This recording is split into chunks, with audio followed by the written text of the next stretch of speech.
Hey, everyone. Lauren Sisler here with AL.com. Happy Monday to all of you. Welcome into our Week 5 Alabama SEC Insider, brought to you by All-Stats Group.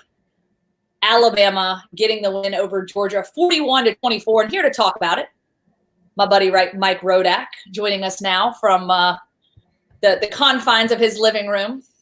That's where we get things done these days, right? Hey, nothing wrong with that. So Mike Rodak, I'm gonna use the terminology our producer Patrick used here. Alabama knocked Georgia to sleep 41-24 on Saturday.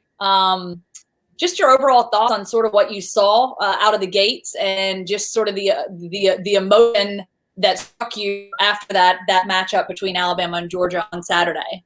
Yeah, it wasn't even just after the game. I feel like that the halftime or the end of the first half situation was almost more notable to me, just because of the kick that they made. And it almost, they were still losing by 4 points at that time, making that 52-yarder, just A, from the standpoint of you don't really see Alabama kickers making those sort of kicks too often, but B, I feel like that really propelled them into the second half. And I do wonder what would have happened if they had missed that kick and if the second half would have gone any differently. But it felt like they were winning the game at halftime, the way that first half ended, and players were celebrating. And, it was just kind of the boost that they needed.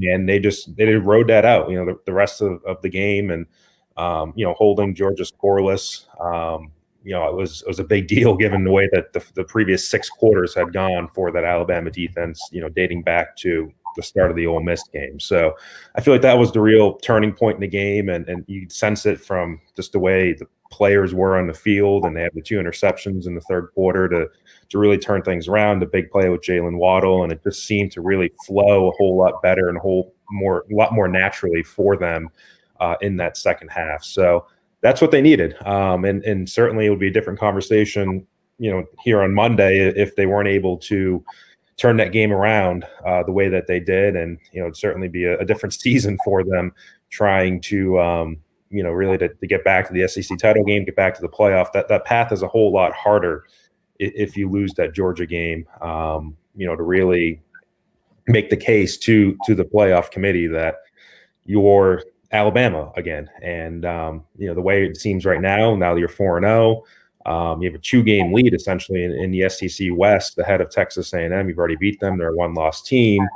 They can make a much stronger case that they are the old Alabama, that they are this team that can win a big game against Georgia on a national stage. And let's keep in mind, they didn't win their big games last year. They didn't win it against LSU. They didn't win against Auburn. You go back to the season before that, they didn't beat Clemson. So this is the first real big time stage game that they've won in a little while.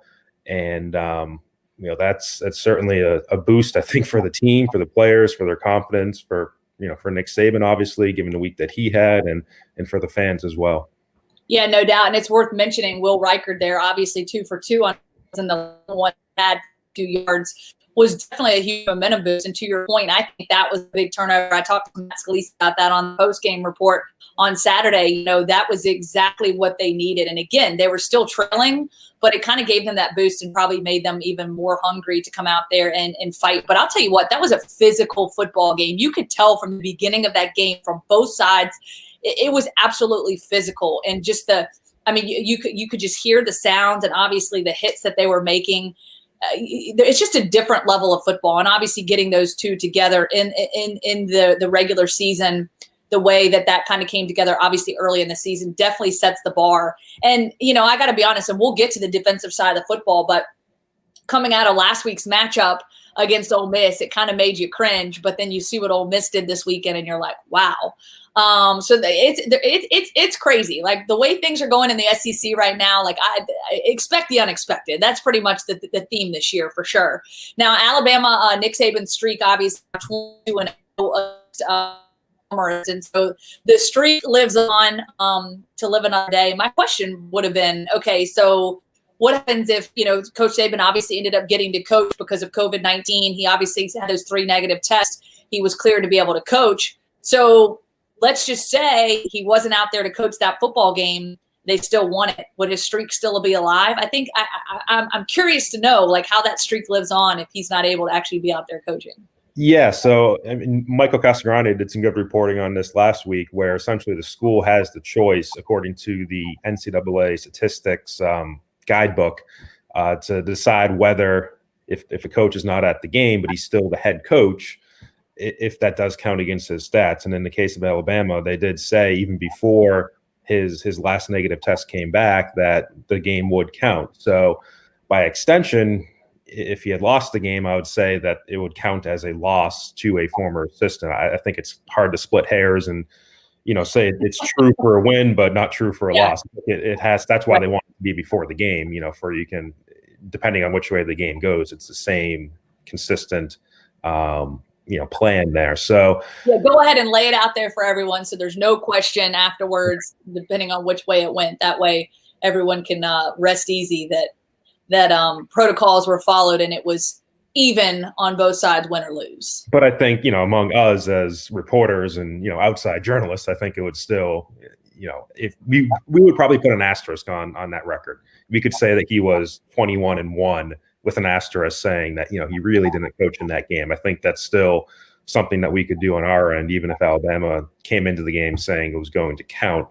Just because I think, look, I mean, if he wasn't there, then he wasn't there, and I think it's hard to group that game in with the rest of them where he actually was at the game.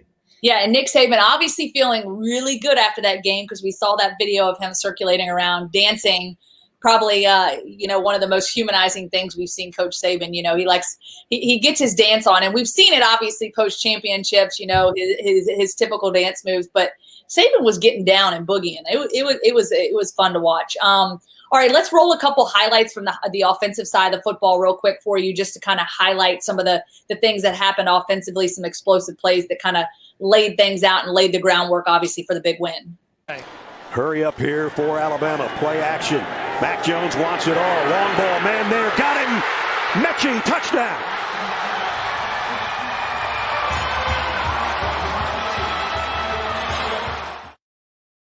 Jones puts his man in motion. Looks that way. Wants to go deep and will. Waddle has got it on the run. And he's gone. Jalen Waddle. Touchdown.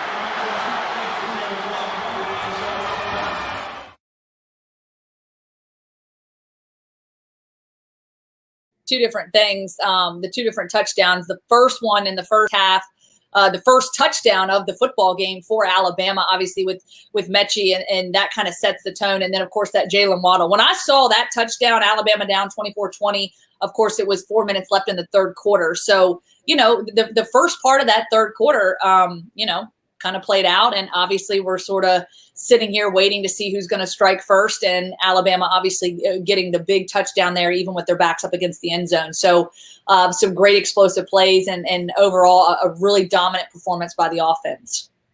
Yeah, exactly. I think if the question being posed too is this the best Alabama offense ever? It's certainly up there. And we might be comparing, 99 percentile offenses, I think, to each other. And, is it number one? I still struggle. I think 2 years ago, the 2018 offense, especially the way it started the first, month, 6 weeks of that season, that's really hard to top in the way that Tua was playing at that time. I don't think Tua threw an interception until the 8th or 9th game of that season. Mac has a couple interceptions this year. They're not really his fault. Even, Nick Saban said at the first play of the game against Georgia where he was picked off was not really his fault. He gave up pressure on that play, and the pass was wobbly because he was being hit.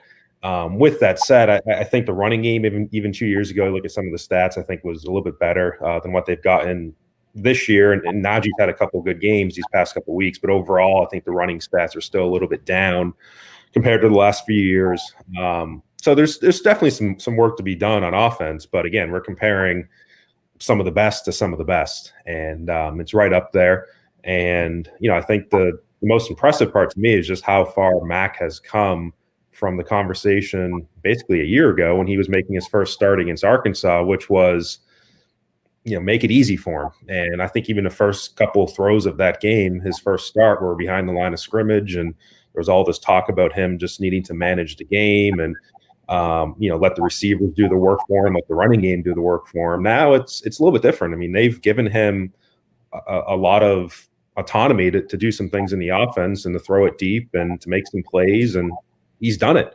And I think that's a credit to him. And certainly, I think it's fair to put him in the Heisman conversation. I think some people rolled their eyes a little bit this offseason when he was part of those, the odds that came out as far as being towards the top and being one of the favorites. But it's no joking matter, for a guy who's known as the Joker. He certainly isn't joking around this season. And it's again, it's a credit to him, and it's certainly an offense that is right up there with the best in the country right now. And I think when we look back on the season, if it continues the way it is, then it will certainly be in the top 3 or 4 in Alabama history.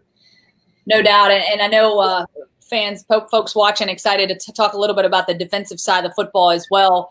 Obviously, in the grand scheme of things, what we saw in terms of defensive productivity and efficiency last week, definitely want to put that one behind us. And so coming into this week, I know that was a very, very big concern, but they took care of business against one of, the more, I guess, stiff competition that they're going to face this season here in the regular season. So this was a huge mountain to climb for Alabama. They obviously came out, they made some adjustments, they did a good job. Certainly still a misassignments and some things, but you got to look at, I first of all look at Stetson Bennett, obviously 3 interceptions.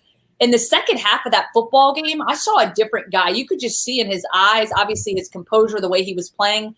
That defense got under his skin and definitely got him rattled. And you could just tell it was a different deal for him. And once Alabama got things going on offense, and then they flipped the field, and Alabama's defense was next man up, I definitely just saw a different demeanor from that Georgia offense, and specifically Stetson Bennett. And just want to get your thoughts overall on how the defense performed in your eyes, and how they can use this moving forward. Yeah, that's the intimidation factor that we've all known Alabama to bring in past years, and I think it was absent in the first half. Like I was sitting there probably in the second quarter thinking, man, this Stetson Bennett kid is handling this pretty well. And at the time, Georgia was winning the game, but just it came unraveled in the third quarter for him. And that final stat line is pretty ugly in terms of 18 for 40. You don't want that. But at the same time, it's a 4-string quarterback, and Georgia, I think, is just trying to piece things together at that position. And there's going to be tougher competition for Alabama going forward.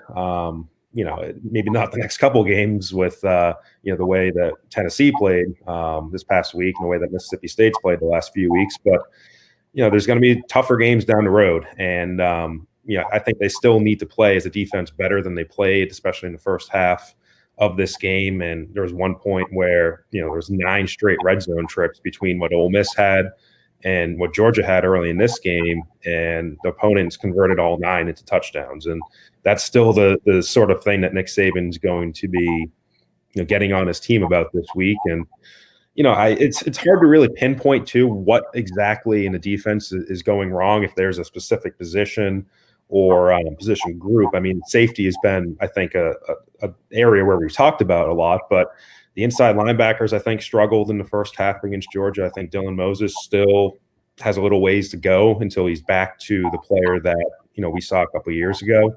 And the pass rush, I just don't think has been as consistent as, what they would want out of it. And partly that's play calling. There was one Georgia third down they converted, and third downs were an issue too in the first half. One third down where they dropped their best pass rusher right now, and that's Will Anderson, the freshman, into coverage. And it was a 3-man zone blitz essentially on the other side. And it was Alabama kind of outthinking itself, and Georgia converted and kept moving the ball. And they just need to, I think, play a little bit simpler on defense and just play better too, because I still think it's a defense that has a lot of room for improvement, and a defense that could get exposed, let's say theoretically down the road against Georgia again in the SEC title game, or even in a playoff against a team like Clemson. Yeah, no doubt. And before I let you go, just one thing, Lucas Wyckoff had asked, what adjustments did you see that made things, I guess, the Alabama defense better from first half to second half? Is there one thing that you could look at that really stood out to you that was the key difference?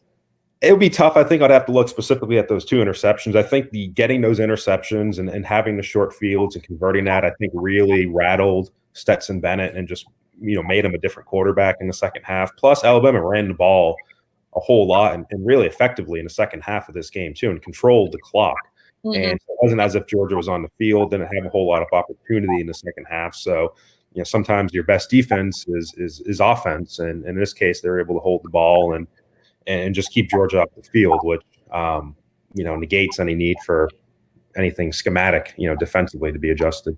Yeah, no doubt. Time of possession, obviously, kind of a key stat there between the two teams. I guess Georgia had 26 minutes and Alabama almost 34 minutes. And so, interesting kind of how things broke down. This week, Alabama goes to Tennessee for the third Saturday in October. I guess technically it's the fourth, and we actually have 5 Saturdays this October. So, that's cool. That's always good for the paycheck too. I always say those opportunities when you get 5 paydays in a month, it always works out. Well, I think it works out that way. I don't even know. But anyways, I'm rambling now. Hey, Mike Rodak, we appreciate you as always. This upcoming week, we've got Alabama at Tennessee, 2:30 kickoff on CBS. We'll be breaking it down. We'll, of course, have our post-game reports as well. We appreciate the insight, Mike. Appreciate you. Are you traveling? Are you going to Tennessee this week? I will be. Yep, going up to Knoxville for the first time and looking forward to it. It'll be nice. And of course, it's the perfect time of year. The fall foliage as you head that way is always so beautiful. So enjoy it. Appreciate it as always. And of course, we appreciate our sponsor, All South Appliance Group, proud sponsor of SEC Insider, inviting you to visit us online at myallsouth.com or at any one of our showrooms across Alabama, Tennessee, and